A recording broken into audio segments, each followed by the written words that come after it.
కాంగ్రెస్ పార్టీలా ఉండే పరిస్థితి లేదు అని ఇన్ని రోజులు మాట్లాడిన జీవన్ రెడ్డి ఇక అందులో ఉండేటట్టు కనిపిస్తలేడు.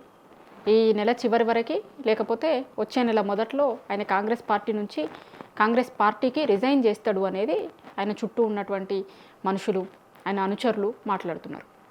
కాంగ్రెస్ పార్టీ అధికారంలో ఉన్నా లేకపోయినా పార్టీ కోసం కష్టపడి పార్టీతోనే ఉన్నటువంటి జీవన్ రెడ్డి లాంటి వాళ్ళకి పార్టీ న్యాయం చేస్తలేదు, చాలా విషయాలలో అన్యాయమే చేసింది.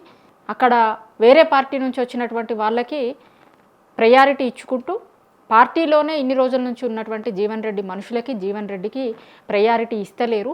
సో పొమ్మన లేక పొగబెట్టేటువంటి ప్రయత్నం జరుగుతుంది. కాబట్టి ఇంకా ఉండి అక్కడ అవమానాలు పడేదానికంటే పార్టీ నుంచి బయటకు వచ్చుడే కరెక్టు అని ఆయన నిర్ణయించుకున్నారు అనేది ఆయన అనుచరులు చెప్తున్నారు. ఆ నిర్ణయానికి సంబంధించినటువంటి దానికి ఈ నెల చివర్లనే ముహూర్తం ఉండబోతోంది. ఆయన పార్టీ నుంచి బయటకు వస్తాడు.